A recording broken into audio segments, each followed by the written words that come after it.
A very good morning to 7th class. I am your maths teacher Ms. Divya Mehta. Today we are doing a new chapter number 9 rational numbers. अब बेटा rational numbers जो होते हैं वो हमारे क्या होते हैं बेसिकली अगर मैं बात करूँ, अगर आपको एक रफ आइडिया होती तो rational number is a type of fraction number. जैसे आपने फ्रैक्शन नंबर्स जो है अपने 6th में भी पढ़ा था, अभी भी आपने थोड़ा बहुत फ्रैक्शन के बारे में पढ़ा, उसको प्लस माइनस करना सीखा। Rational number is mostly same as that कि आप जैसे फ्रैक्शन नंबर्स में काफ़ी चीज़ें करते थे वैसे ही आपके रेशनल नंबर्स होते हैं। बट रेशनल नंबर्स को हम जो है बेटा क्या कह सकते हैं कि रेशनल नंबर्स क्या होते हैं जिसे हम एक्सप्रेस करते हैं in the form of p by q, यानी कि ऐसे नंबर्स जिनको आप p by q, it is a general form हमने एक दे दी कि हम इसको p बाय q की फॉर्म में लिख सकते हैं, जहाँ पे जो q है यानी कि जो डिनोमिनेटर है वो कभी भी 0 के इक्वल नहीं होगा। अगर वो 0 के इक्वल हो गया तो वो रेशनल नंबर नहीं होगा। जैसे अगर मैं बात करूं 6 का क्या मतलब है, 6 का मतलब हो गया 6/1, यही मतलब होता है। अगर किसी नंबर के नीचे नहीं वैल्यू कुछ गिवन है तो इट मीन्स हम 1 लेते हैं, तो 6 क्या हो गया 6/1। तो 6/1 is also a rational number क्योंकि हम इसको p बाय q की फॉर्म में लिख सकते हैं। लेकिन अगर मेरे पास एक नंबर हो जिसकी वैल्यू हो 3/0 तो it is not a rational number. Clear हो गया। अब जो है हमारे पास रेशनल नंबर 2 टाइप्स के होते हैं, एक होते हैं पॉजिटिव, एक होते हैं नेगेटिव। पॉजिटिव जिनके साथ कोई साइन नहीं होगा या पॉजिटिव लिखा होगा, और नेगेटिव जिनके साथ नेगेटिव साइन होगा, they are called negative rational numbers. Clear है, होगा इसी फॉर्म में p बाय q की फॉर्म में, लेकिन जहाँ पे पॉजिटिव होगा वो पॉजिटिव, जहाँ पे नेगेटिव गिवन होगा वहां पे नेगेटिव। क्लियर हो गया। अब जो है अगला टॉपिक आता है हमारा equivalent rational numbers. Equivalent rational numbers जैसे कि हमने इक्विवेलेंट फ्रैक्शंस पढ़ा था, इक्वी का मतलब होता है इक्वल। तो जैसे कि अगर मुझे एक रेशनल नंबर दे दिया 2/3, अब मुझे इससे रिगार्डिंग जो है एक इक्विवेलेंट फ्रैक्शन निकालना है या इक्विवेलेंट रेशनल नंबर निकालना है, तो मैं क्या करूंगी, कोई भी मल्टीपल कोई भी नंबर लेकर मैं इन दोनों को उस नंबर से मल्टीप्लाई करूंगी और फिर जो आंसर आएगा वो मेरा इसका इक्विवेलेंट रेशनल नंबर होगा। जैसे 2/3 है, मैंने इसको 6 से कर दिया, आप चाहो 5 से कर लो, 4 से कर लो, 3 से कर लो। आपने इसको मल्टीप्लाई किया किसी भी नंबर से, और हमें पता है अगर हम नीचे मल्टीप्लाई करेंगे तो ऊपर भी करना पड़ेगा। जैसे कि हम डिनोमिनेटर से किसी भी नंबर को मल्टीप्लाई करेंगे तो हमें न्यूमिनेटर से भी करना पड़ेगा। इट्स अ रूल, आप लोगों ने किया हुआ है। तो हमारा आंसर आ गया 12/18। अब आप एक बार और चेक कर सकते हो कि इक्विवेलेंट ठीक है या नहीं। अब इस इक्विवेलेंट को अगर आप 12/18 आया है, अब देखो ये कोई कॉमन मल्टीपल है, यस 2 के टेबल में दोनों आते हैं, कट हो गए। अब 6/9 आया, ये दोनों 3 के टेबल में आते हैं, यानी कि कट करके इसका आंसर अगेन क्या आ गया 2/3, यानी कि ये नंबर जो है इस नंबर का इक्विवेलेंट फ्रैक्शन या इक्विवेलेंट रेशनल नंबर है। और अगर आपको क्वेश्चन में आ जाता कि 5 इक्विवेलेंट नंबर बताओ या 10 बताओ, तो आप क्या करते, एक बार 2 से करते, एक बार 3 से, एक बार 4 से, 5 से, 6 से, जितने बार पूछा होता उतने नंबर से आप इसको मल्टीप्लाई कर करके आंसर निकालते रहते। इजी है। अब हम आते हैं नेक्स्ट टॉपिक पे। नेक्स्ट टॉपिक है हमारा सिंपलेस्ट फॉर्म या फिर स्टैंडर्ड फॉर्म या फिर हम इसको लोएस्ट फॉर्म भी बोलते हैं।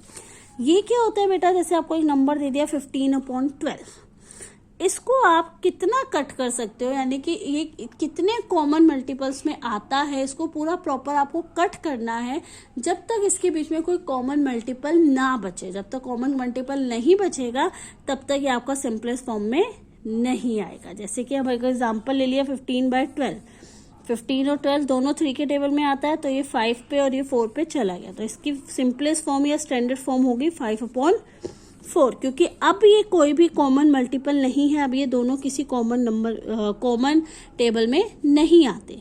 सिमिलरली एक और एग्जांपल लेते हैं 40/50, 2 के टेबल में दोनों आएंगे 20 और 25 पे। अब 20 और 25 इसकी सिंपलेस्ट या स्टैंडर्ड फॉर्म नहीं हुई, बिकॉज 20 और 25 का एक कॉमन मल्टीपल और है 5, दोनों 5 के टेबल में भी आते हैं। तो जब हमने इसको 5 के टेबल से देखा तो ये 4 पे आता है और ये 5, तो आंसर आ गया हमें 4/5। तो ये हो गई अब 4/5, 40/5 की हो गई सिंपलेस्ट फॉर्म। क्लियर है। जब तक आपको कट करना है जब तक ये सिंपलेस्ट फॉर्म यानी कि कोई कॉमन मल्टीपल इन दोनों के बीच में ना बचे। Now come to the next topic, जो कि है rational numbers between 2 rational numbers, यानी कि आपको कोई भी 2 रैशनल नंबर्स दे रखे होंगे, आपको उनके बीच के रैशनल नंबर फाइंड्स करने होंगे। तो जैसे कि अगर मैं आपको एक नंबर दूं 2 और 9, मैं बोलूँ 2 और 9 के बीच में बेटा मेरे को नंबर्स बताओ, तो आप नॉर्मली बोलोगे मैम 2 और 9 के बीच में 3 आता है, 4 आता है, 5 आता है, 6 आता है, 7 आता है, 8 आता है, ये सारे इनके बीच में आते हैं। लेकिन वहीं पे अगर मैं रेशनल नंबर्स की बात करूँ -4/5 या -2/3, और अब मैं बोलूँ बेटा इनके बीच में रेशनल नंबर बताओ, तो इट्स विल बी डिफिकल्ट। इसके लिए कोई डिफिकल्ट नहीं है, आप समझो क्या करोगे, ये जो डिनोमिनेटर है इस डिनोमिनेटर को सेम बनाओगे। आप देखो कैसे बनाओगे, 5 3, आप चाहो तो इन दोनों को एक दूसरे से मल्टीप्लाई कर दो, सेम हो जाएगा। आप चाहो तो 5 और 3, आपको पता है अगर आप मल्टीप्लाई करो ये दोनों एक तो एक दूसरे से मल्टीप्लाई हो सकते हैं। सबसे पहले हम क्या करते हैं, एक दूसरे से ही मल्टीप्लाई करते हैं। अगर एक दूसरे से मल्टीप्लाई करके आप जैसे आप देखो, पहले मैं आपको फिर बाद में समझाती हूँ। एक दूसरे से मल्टीप्लाई किया हमने, इसको 3 से और इसको 5 से, तो हमारे क्या हुआ, नीचे वाली टर्म सेम हो गई, और हमें पता है डिनोमिनेटर से करेंगे तो न्यूमरेटर से भी करना है। तो इसका आंसर आया -12/15 और इसका आया -10/15। अब हमें पता लग रहा है डिनोमिनेटर सेम है, इन दोनों के बीच में एक ही नंबर आ सकते हैं। 10 के बाद क्या आएगा 11 और 12 से पहले 11, तो इसके बीच में एक ही नंबर आ सकता है, वो है 11/15। माइनस का है तो माइनस में। लेकिन अगर आपसे ज्यादा पूछा गया हो कि आप मेरे को एक नहीं कम से कम 3 या 4 रेशनल नंबर बताओ इन दोनों के बीच में, तो आप क्या करोगे, इनको एक बड़ा नंबर बनाओगे। अब आपको पता है 5 और 3, अगर आप इन दोनों के नॉर्मल से कर रहे हो तो आपको एक नंबर मिल रहा है, लेकिन अगर आपको बड़ा बनाना है तो आप इन दोनों को बड़ा नंबर बनाओगे। जैसे कि 3 को अगर मैं 10 से करूँ तो हमारा 30 हो जाएगा, और 5 को अगर मैं किससे करूँगी 6 से करूँ तो ये भी 30 हो जाएगा। तो मैं नीचे का डिनोमिनेटर 30 बना सकती हूँ ताकि मुझे ज़्यादा नंबर्स मिल जाए। तो यहाँ पे हमने यही किया, -4/5 को 6 से किया तो 24/30 मिल गया माइनस का, -2/3 को 10 से किया तो -20/30 मिल गया। नाउ हमें पता है इनके बीच में कितने रेशनल नंबर आ रहे हैं, 20 के बाद 21, 22, 23 और फिर है 24, यानी कि 3 रेशनल नंबर हमें मिल गए। इसी तरह से अगर आपसे पूछा जाए 5 रेशनल नंबर या 10 रेशनल नंबर, तो आप क्या करोगे, उतना ही बड़ा नंबर इसको बनाते जाओगे। तो ये जो है कोई वो बात नहीं है, अगर आपसे जितने रेशनल नंबर पूछे जाएंगे आप उतना क्या करते रहोगे, नीचे के डिनोमिनेटर को और बड़ी वैल्यू बनाते जाओगे। ठीक है, ऐसा आपको क्वेश्चन आ सकता है। Now come to the next topic. Next topic आपका क्या है, rational number on number lines, यानी कि नंबर लाइन पे आपको रेशनल नंबर को रिप्रेजेंट करना है। अब आपको पता है नंबर लाइन क्या होती है, नंबर लाइन होती है जिसमें एक मिडल में 0 होता है, एक साइड आपकी नेगेटिव होती है और एक साइड आपकी पॉजिटिव होती है। पॉजिटिव शुरू होते हैं 1 2 3 4 सो ऑन, और नेगेटिव शुरू होते हैं -1 2 -1 -2 -3 सो ऑन। ये होती है आपकी नंबर लाइन। अब आपको इस रेशनल नंबर को नंबर लाइन पे प्लॉट करना है। तो सबसे पहले आप ये देखो, ये रेशनल नंबर के साथ कोई साइन नहीं है, यानी कि ये पॉजिटिव है। तो सबसे पहले हमें पता चल गया ये पॉजिटिव है, तो ये 0 के इस साइड आएगा, इस साइड नहीं आएगा। ठीक है, दूसरी चीज, अब ये नंबर कहाँ आएगा, 3/4 है। अब हमें नहीं पता, अगर मैं नॉर्मली आपको देती कि बेटा 4 प्लॉट करो तो आप 4 प्लॉट कर लेते, मैं बोलती 2 प्लॉट करो 2 कर देते, मैं बोलती -3 करो -3 कर देते। लेकिन यहाँ पे फ्रैक्शन है, यानी कि रेशनल नंबर की है, तो अब आपको पहले देखना है 3/4 आएगा किन नंबर्स के बीच में। तो सबसे पहले हमें पता है ऊपर वाला अंदर होता है, नीचे वाला बाहर, इसको डिवाइड कर लेंगे। डिवाइड करेंगे, 4 से 3 नहीं जाएगा, 0 लगाएंगे, पॉइंट लगाएंगे तो इसके साथ 0 लग गया। 30 से छोटा 28 होता है बेटा 7 पे। अब नीचे आपका आंसर जो है, आंसर कुछ भी आए, रिमाइंडर में कुछ भी बचे, आपको नहीं देखना, मेनली आपको देखना है इस नंबर को।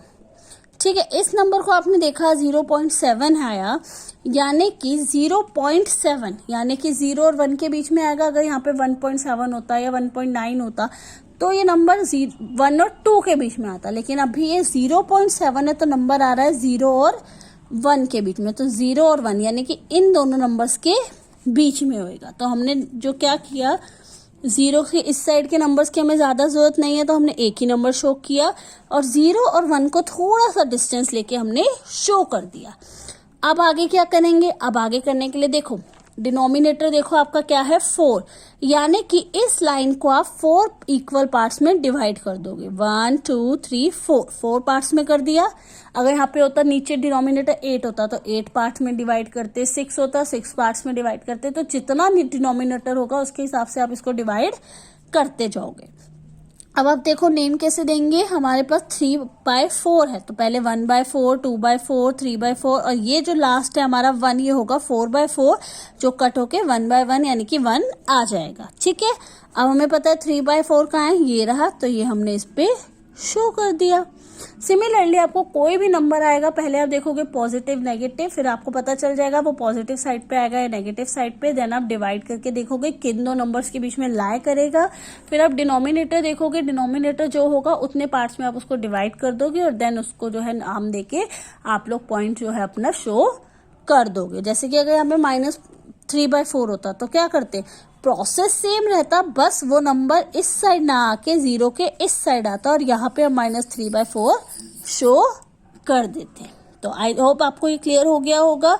अब जो है हम आते हैं अपने लास्ट टॉपिक पे, नॉट लास्ट, इसके बाद एक और है, फिर भी लास्ट टॉपिक ही एक तरह से देखा जाए, compare, add and subtract.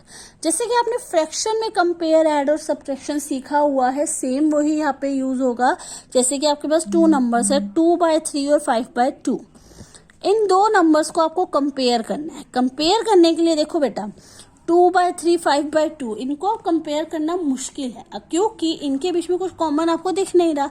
Compare करने के लिए या ऐड करने के लिए या सब्ट्रैक्ट करने के लिए सबसे पहले हम क्या करते हैं, ये जो डिनोमिनेटर्स होते हैं ना, इन्हें सेम बनाते हैं। इनको सेम बनाने के लिए सेम प्रोसेस है, आप चाहो तो इन दोनों को आपस में मल्टीप्लाई कर लो या फिर कोई ऐसा नंबर ढूंढो जो दोनों को सेम नंबर बना दे। तो मेनली इजी कॉन्सेप्ट बेटा यही रहता है, आप इन दोनों को आपस में मल्टीप्लाई कर लो। बट अगर आपको इक्विवेलेंट पूछा होता तो हम आगे फर्दर जाते हैं। तो 2/3 और 5/2, यहाँ पे 2 मल्टीप्लाई कर दो, यहाँ पे 3 कर दो। तो यहाँ पे देखो नीचे करेंगे तो ऊपर भी मल्टीप्लाई करना पड़ेगा, ये हो गया 4/6, यहाँ 3 से मल्टीप्लाई किया, ये हो गया 15/6। अब आप कंपेयर कर सकते हो, ऊपर 4/6 है, यहाँ पे 15/6 है, तो बड़ा क्या हो जाएगा नंबर, डिनोमिनेटर तो सेम है, तो न्यूमिनेटर देखो 4 से बड़ा है 15, तो कंपेयर किया तो हमारा आंसर क्या बड़ा हो गया, 15/6 4/6 से ग्रेटर हो गया। सिमिलरली अगर इसको प्लस करना आता तो भी आप पहले क्या करते, इसका डिनोमिनेटर सेम बनाते और फिर आप नीचे का तो न्यूमिनेटर सेम है, ऊपर वाले नंबर्स को प्लस कर देते, 19/6 आपका आंसर आ जाता, जैसे आप फ्रैक्शन में करते थे। सिमिलरली अगर आपको दिया होता सब्ट्रैक्शन, तो सब्ट्रैक्शन में आपको क्या मिलता, आप जो है सेम प्रोसेस करोगे, ये 4/6 बना और ये 15/6। बट यहाँ पे क्या है, अगर आप देखो 15 में से 4, नीचे डिनोमिनेटर तो सेम है, 15 में से 4 गए 11, लेकिन यहाँ पे क्या हो रहा है बेटा, रिवर्स हो रहा है, 15 में से 4 नहीं माइनस हो रहा, 4 में से 15 हो रहा है, तो आंसर आपका नेगेटिव में जाएगा। हमने पढ़ा है ना, प्लस माइनस माइनस साइन बढ़ेगा, तो वही हमने यहाँ पे प्रोसेस यूज किया। तो इसी तरह से आपको कंपेयर, ऐड और सब्ट्रैक्ट करना आएगा, जिसमें आपने क्या करना है, डिनोमिनेटर को सेम बनाना है। डिनोमिनेटर सेम हो जाएगा तो आप कंपेयर भी कर सकते हो, एडिशन भी कर सकते हो, सब्ट्रैक्शन भी कर सकते हो। नाउ लास्ट टॉपिक आपका आ गया प्रोडक्ट डिवीजन। प्रोडक्ट का मतलब मल्टीप्लीकेशन, डिवीजन का मतलब डिवाइड। अगर आपको 2 रेशनल नंबर दे रखे हैं, उनको आप प्रोडक्ट कैसे करोगे, मल्टीप्लाई कैसे करोगे और डिवाइड कैसे करोगे। तो प्रोडक्ट बहुत ईजी है बेटा, जैसे आपको एक नंबर दिया गया है, 2 नंबर दे दिए, 9/2 -7/4। तो मल्टीप्लाई करने के लिए आप क्या करोगे, नॉर्मल इनको सामने सामने मल्टीप्लाई करोगे, न्यूमरेटर को न्यूमरेटर से, डिनोमिनेटर को डिनोमिनेटर से। यहाँ पे आपको कुछ भी ऐसा हार्ड रूल नहीं है कि आपको डिनोमिनेटर सेम बनाना है या कुछ भी, नथिंग एल्स, आपको जस्ट न्यूमरेटर को न्यूमरेटर से और डिनोमिनेटर को डिनोमिनेटर से मल्टीप्लाई करना है। जैसे 9 × 7 2 × 4 -63/8, इट इज योर आंसर। और डिवीजन में क्या करते हैं बेटा, डिवीजन जहां पे आ जाता है वहां पे जो सेकंड टर्म होती है ना, इसको हम जो है रिवर्स कर देते हैं, यानी कि उल्टा कर देते हैं और साथ में साइन लगा देते हैं मल्टीप्लीकेशन का। जैसे आपको क्वेश्चन दे दिया 3/13 4/65, आप इस डिवीजन को मल्टीप्लाई बनाओगे तो 3/13 इंटू इसका क्या हो जाएगा, रेसिप्रोकल, 65 नीचे ऊपर चला जाएगा, 4 ऊपर है तो नीचे आ जाएगा। अब आप चाहो तो इसको सिंपल मल्टीप्लाई कर सकते हो, 3 को 65 से और 13 को 4 से। और आप अगर देखो तो 13 के टेबल में 65 आता है, आप यहीं पे इसको कट करके देन आप 3 5 15 और 1 × 4 = 4, ये आंसर लिख सकते हो। और आप चाहो तो पूरा इसको मल्टीप्लाई करके भी आंसर लिख सकते हो। तो दिस इज अ रूल कि प्रोडक्ट में आप न्यूमरेटर को न्यूमरेटर से डिवीजन और डिनोमिनेटर को डिनोमिनेटर से, डिवीजन में आप क्या करोगे, जो साइन होगा डिवीजन का उसको मल्टीप्लाई में चेंज करोगे और जो सेकेंड टर्म होगी वो उसका रेसिप्रोकल हो जाएगी। तो this is all about the introduction video. I hope आप सबको सारे टॉपिक्स क्लियर हो जाएंगे ताकि आप एक्सरसाइज के क्वेश्चन इजिली कर पाए। तो ऑल द वेरी बेस्ट, अच्छे से कॉन्सेप्ट समझिएगा बेटा।